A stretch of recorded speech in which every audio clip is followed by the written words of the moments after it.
lecture. So, a very good morning to all my dear students. I welcome you all into the Industrial Pharmacy first.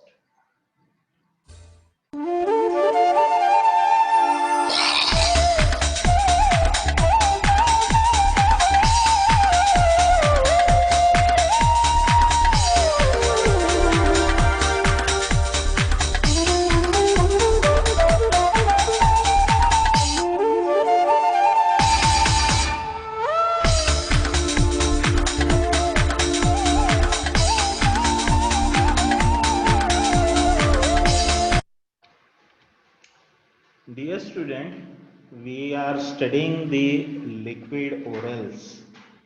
And while studying the liquid orals in yesterday's lecture, we saw the difference between the microemulsion, emulsion, nanoemulsion, then the types of emulsions, how the microemulsion that is to be produced, what are the different uses of the emulsions like say systemic use, oral use, then the parenteral uses with their individual examples, the local use of the emulsions which is to be applied onto the skin surface. Some of the examples of the emulsions as a drug delivery system like say diazepam, vegetable oils, propofol, fluorocarbons. Then we had gone through the advantages of the emulsions. After that, we saw the disadvantages of the emulsions. Then we had gone for the identification test. There are 5 different identification tests. And in order to confirm a particular type of emulsion, there is need to go for confirming at least 2 of the tests. Then we can assure that particular type of emulsion. Then we detailed gone through the different tests like say dilution test, conductivity test, dissolvability test, cobalt chloride test, and the fluorescence test. We had also gone through the summary details associated with this emulsion. Then we had started the formulation of the emulsion. During formulation, we saw there are 2 different phases, aqueous phase and the oily phase. Then we had gone through the stability problem associated with the emulsion, like say flocculation, creaming, phase inversion, cracking, coalescence. As far as the first is concerned, the first 2, flocculation, creaming, and the sedimentation, that already we had covered in detail in our yesterday's lecture. And today we will go through the phase inversion phenomena and onward. So this will be the top of our today's lecture, phase inversion onward. So basically, if we see what the phase inversion that is nothing but the converting a particular type of emulsion into another one. That means, let us say, for example, if we had produced the water in oil type of emulsion, but if this water in oil type of emulsion get converted into the oil in water type of emulsion, that is said to be the phase inversion phenomena or the inversion of the phase that is going to be occurring. That means what? The dispersed phase that will become continuous phase and the continuous phase that will become the dispersed phase, or vice versa, the continuous phase that will becomes the dispersed phase and dispersed phase that will become the continuous phase. So phase inversion is the process in which an emulsion that will changes from one type of emulsion to the another type. The substances which will alter the solubility of an emulsifying agent may also cause the phase inversion, because it is the emulsifying agent which is responsible for making miscibility of the 2 immiscible liquids, and the process is irreversible. Once the phase inversion that will occur, it cannot revert it back to the original type of emulsion. If water in oil that will get converted into oil in water, it cannot be converted back to the water in oil. That is said to be the irreversible phenomenon. Ostwald ripening. What the Ostwald ripening is? Ostwald ripening is the process whereby larger droplets grow at the expense of smaller molecules. Because of the transport of dispersed phase molecule from smaller to larger droplet through the intervening continuous phase. You can see the smaller droplet they will form the larger droplets and thus they will lead to the process which is said to be the Ostwald ripening. Chemical stability. The most important component of any kind of emulsion, that is the aqueous and the oily phase. So it is the oily phase which is responsible or which will undergo to the process of oxidation, because the fats and oils they will subject to that of the oxidation process. The addition of antioxidant and protection against external influences such as light or excessive heat, as well as suitable diffusion barriers on the surface between the different liquid phases, that will improve the chemical stability. So in order not to occur the process of oxidation, what is necessary? There is necessity to add the agent which will prevent the process of oxidation. So that means these are the antioxidant agents which need to be added into the emulsion. And we also need to protect it from the light and the excessive heat, because they will be having their effect onto the oils that will make them rancid. In addition to the emulsifying agent, aqueous phase, oily phase, the emulsions require some of the additives in order to formulate them. So these are the emulsifying agents, auxiliary emulsifiers, some of the antimicrobial preservatives, antioxidants, sweetening agents, and flavoring agent based on the need, based on the necessity, based on the requirement. So additives for formulation of the emulsion, what these are? An emulsifying agent, it is one of the additive. It is any material that will enhance the stability of an emulsion. That means it will carry out the process of mixing of water with that of the oil. So emulsifying agents, there are different types, like say hydrocolloids, surface active agents, surfactants or SAA, finely divided solids, and the auxiliary emulsifiers. Now, what will be the properties of an ideal emulsifying agent? When we want to use an emulsifying agent, it should possess certain properties that should reduce the interfacial tension. It should physically and chemically stable, inert and compatible. It should not react with that of the components. It should not react with that of the additives. It should not show its own action, and it should be stable. It should not undergo deterioration or degradation itself. Completely non-irritant and the non-toxic. It should be non-toxic. It should be non-irritant. It should be organoleptically inert. It should not have its own color, odor, taste. It should produce and maintain the required viscosity of the preparation, because viscosity, that is playing an important role in the process of stability of an emulsion. It should prevent the coalescence of the droplet of the dispersed phase. The coalescence that is not desirable during the process of emulsion, because coalescence that will lead to the process of breaking of an emulsion.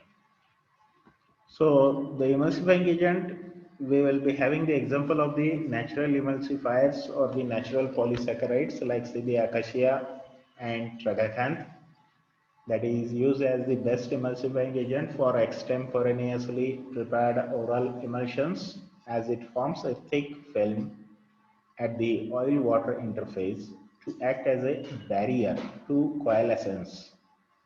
Other polysaccharides such as starch, pectin, and carrageenan, these are going to be used as a emulsifying agent. So what are the examples of the natural polysaccharide?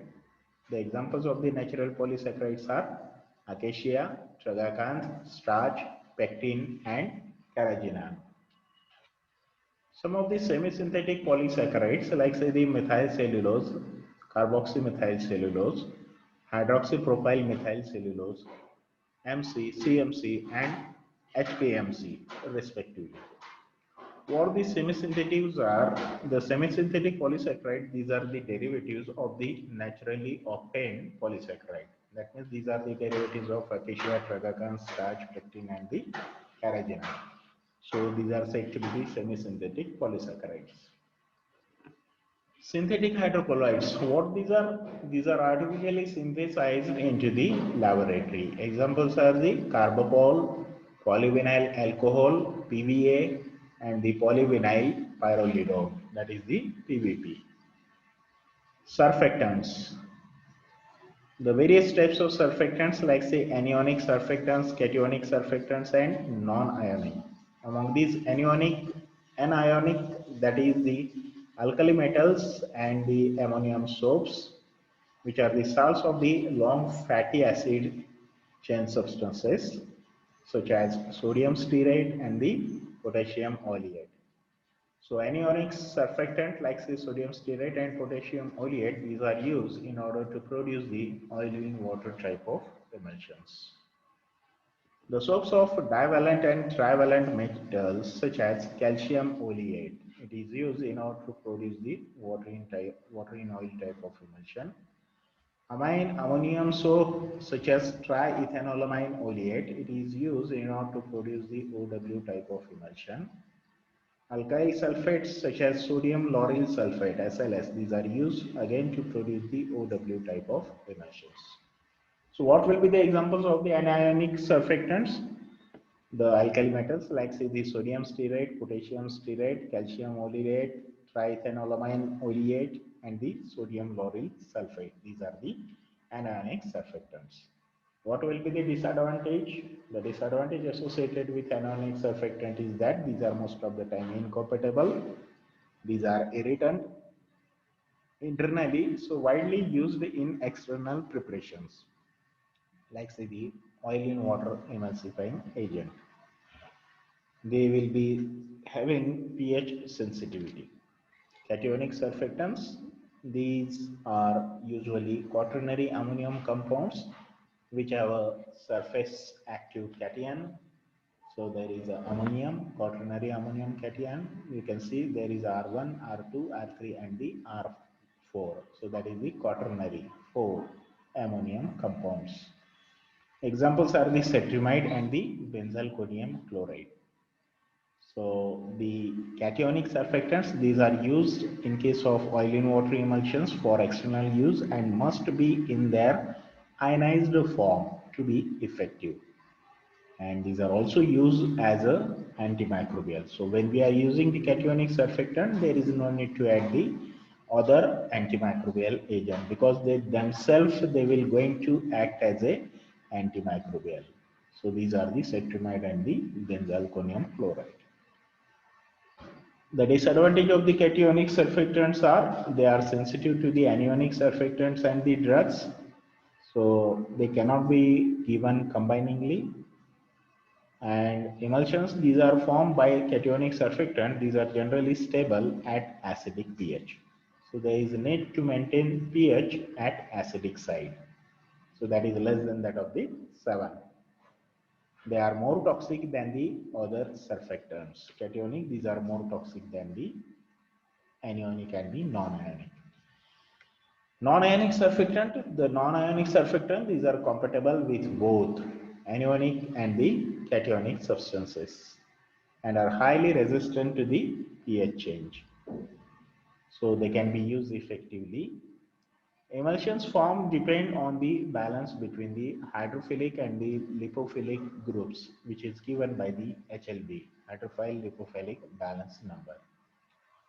Next, this what HLB is that we will going to study in the next few slides.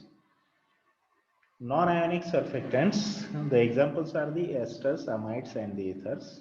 What will be the esters example? Glycol esters, glycerol esters, macrogol esters, sorbitan esters, which is said to be the spans, and polysorbates. Polysorbates, these are properly commonly called as twins. Alkanolamide is the example of the amides, and ether, the macrogol ethers and the poloxamers. These are the example falling under the ether type of non-ionic surfactants. So there is a major class surfactant in that anionic, non-ionic and the cationic. In case of non-ionic, there are esters, amides and the ethers. In the ether, macrogol ether is the example. The major category next, that is the finely divided solids. The finely divided solids, they will adsorb at the oil-water interface to form a coherent film that prevent the coalescence of the dispersed globules.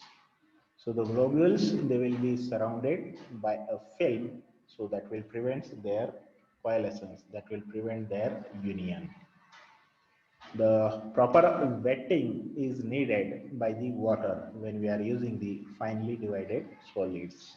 So these are generally used in case of the oil in water type of emulsions.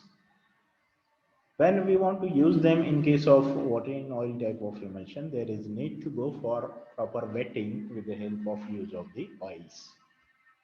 So these are less prone to the microbial contamination. So that's why these are offering the good stability.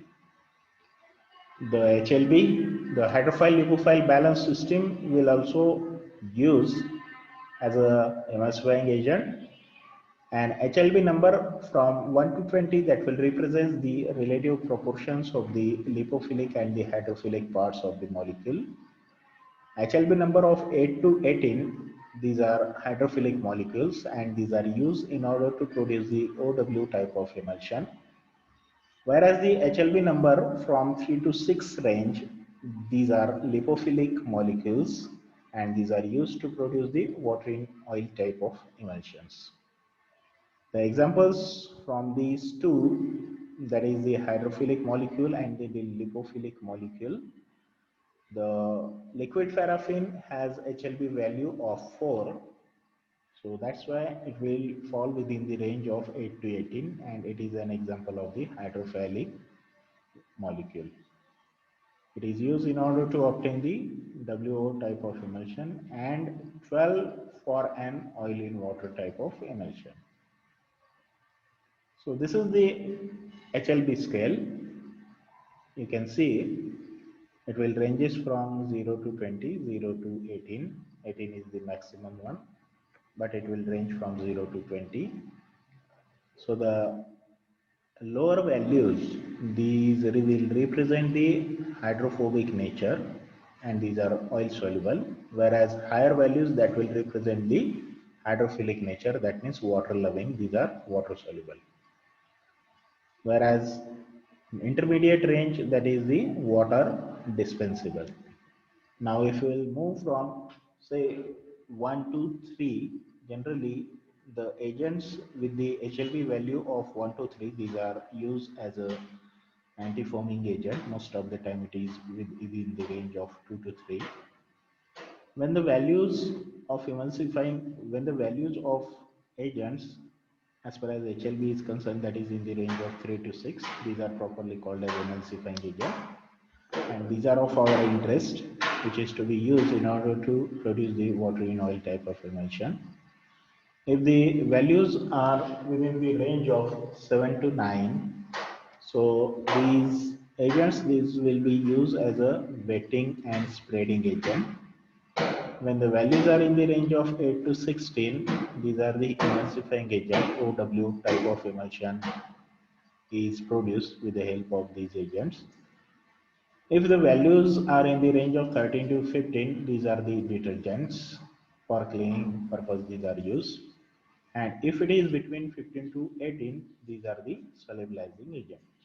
So our interest is in these particular two types, that is within the value of 8 to 16, which are used to produce the OW type of emulsion, and the emulsifying agent with the values of HLB 3 to 6 in order to produce the WO type of emulsion. The next additives that are used in case of emulsion is auxiliary emulsifying agent. Now these auxiliary, these are the additional, these are supplementary. So sterols containing substances like say these agents, they will act as a water in oil emulsifying agent, and the examples that will include the beeswax, wool fat and the wool alcohol, sterols. The antimicrobial preservative sources, these are used the water that if not properly stored. What will be the sources of microbial contamination? The first most important, that is the water. If it is not stored properly, then that will be acting as a great source of contamination that will favor the growth and multiplication of the microorganisms. Next is the natural emulsifying agent like say the acacia, carrageenan, starch. As these are from the natural sources, these are more prone to the microbial attack. Poor closure on the container, because there might be entry of the microorganisms if it is not properly closed. So that will also acting as a source of contamination. Micro produce unpleasant odors, colors, changes, and the gases. So microbe, they had their effect onto the product as far as its odor is concerned, color is concerned, and by releasing the gases. So it is very necessary that the product that should remain free from that of the toxic effects like say odor, color, and the taste, and it should be bactericidal rather than bacteriostatic. The agent which we are using as an antimicrobial preservative, it should be bactericidal. It should kill the microorganisms rather than arresting the multiplication of the microorganism. So antimicrobial preservative sources, some preservative that are used, these are listed as you can see, the benzoic acid, the estrus of the para-hydroxybenzoic acid, chloroform as chloroform water, the chlorocresol, phenoxyethanol, benzyl alcohol, quaternary ammonium compounds, and the organic mercurials. All these agents are used as an antimicrobial preservative when we are going for preparation of the emulsions as a additives. Antioxidants, the additives that is added in order to prevent the process of oxidation. Auto-oxidation occur by free radicals, and it can be prevented by absence of oxygen by creating the inert environment. A free radical chain breaker, the process of free radical formation that can be halted, that can be stopped so that the chain that will be broken, and reducing the addition of the reducing agent. So they will capture the free radical and they will prevent the process of oxidation of the oxidizing agent. Sweetening agents, everybody like the sweet test. So low molecular weight carbohydrates, and in a particular example, if you see the sucrose that is added in emulsion as a sweetening agent. The sucrose polyhydric alcohols such as sorbitol, mannitol, and glycerin that can also be used as a sweetening agent. Flavors and the perfumes. The simple use of sweetening agent may be not sufficient to render the palatability of the emulsion. A product containing the drugs with particularly unpleasant taste that are less acceptable. So there is need to go for improving the taste by adding the sweetening agent and flavor along with the perfumes. Whenever the emulsion that is to be taken by internal route, internally, there is need to add the flavoring agent, and when the emulsion that are used for the external purpose, then there is need to add the perfumes.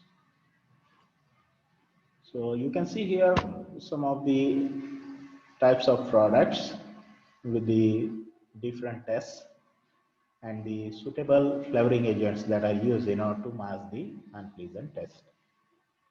If the taste of the product that is salty, in order to mask this particular taste, there is need to add the apricot, butterscotch, peach, licorice, and the vanilla flavors.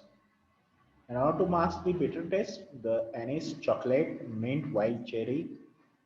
In order to mask the sweet taste, vanilla, fruits, and the berries flavors are added.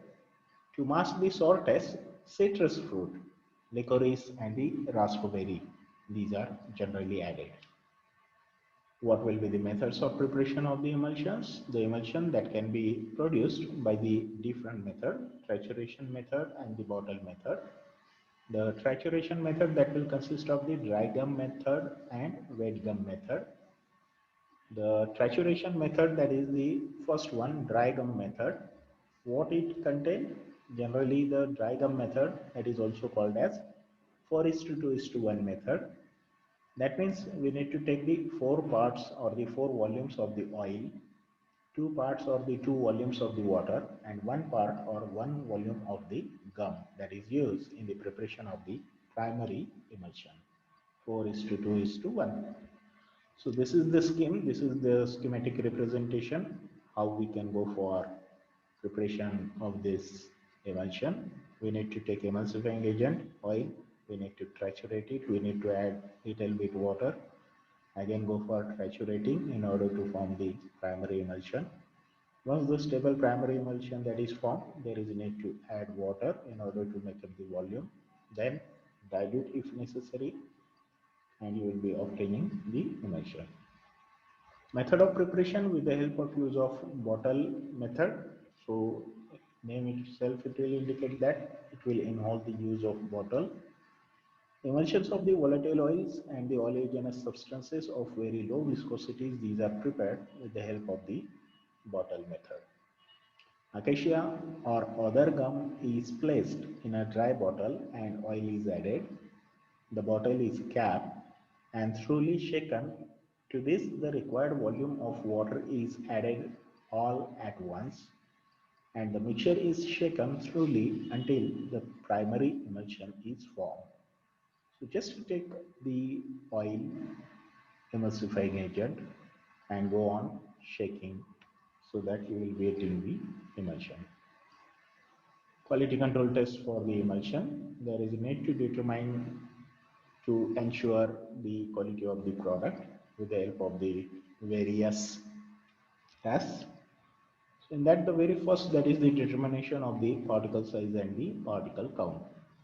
So we will go for various techniques and the methods, use of the instrumental method, like say the optical microscopic instrumentation by using the Anderson apertures and the Coulter counter apertures. We can determine the particle size and particle count. Determination of the viscosity, the viscometers, like say the Ostwald viscometer, which should be used, include the cone and plate viscometers. Quality control test for the emulsions, the determination of the phase separation. Phase separation may be observed visually or by measuring the volume of the separated phases. Determination of the electrophoretic properties, the charges present onto the emulsion, positive charge, negative charge. The oil in water emulsion having a fine particle size will exhibit a low resistance, but if the particle size increase, then it indicates a sign of oil droplets aggregation and instabilities. Stabilities, the stress conditions are used, like say the centrifugal force, agitational force and the aging and temperature. So stability testing, these physical parameters, these are evaluated to assess the effect of any of the above stress condition, like say the centrifugal force, agitational force, aging and the temperature. So upon these different stress conditions, the emulsion that is to be evaluated, the emulsion is to be observed for phase inversion phenomena, viscosity, electrophoretic properties, particle size and the particle count. Gravitational stress. The emulsion, these are subjected to the process of centrifugation at 3750 rpm in a 10 centimeter radius centrifuge for a period of 5 hours, is equivalent to the effect of gravity for about 1 year. So instead of just placing the emulsion for 1 year, we should subject it to the process of centrifugation at 3750 rpm for 10 centimeter radius centrifuge and for a period of 5 hours. That's it. This is equivalent to that of the stability at 1 year. And it will be observed for the thermal stress aging temperature, phase inversion temperature. Phase inversion temperature that is more and rate of coalescence will be less. Packaging of the emulsions. The emulsion, these are to be packed into the wide mouth bottles. Emulsion for oral use are usually packed in a well-fitted bottles having an airtight closures. Light sensitive properties are packed in amber colored bottles. So if the nature of the emulsions like say the cream, greasy, then in that case these are packed into the open wide mouth bottle. Whereas the one which are to be taken by the oral route, then these has to be packed into the bottles, amber colored bottles. Labeling, the most important, that is the shake well before use. Emulsion should mention that these products have to be shaken thoroughly before use. And these are the, if these are for external use, the product that should be clearly mentioned that it is for the external use.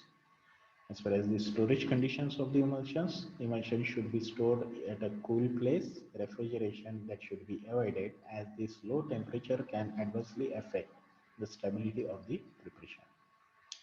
So in summary, if you see what we saw the details like say the introduction of emulsion, different types of emulsions, advantages and disadvantages, the different emulsifying agents, stability aspects of the emulsions, formulation of the emulsion, methods of preparation and evaluation of the pharmaceutical emulsions.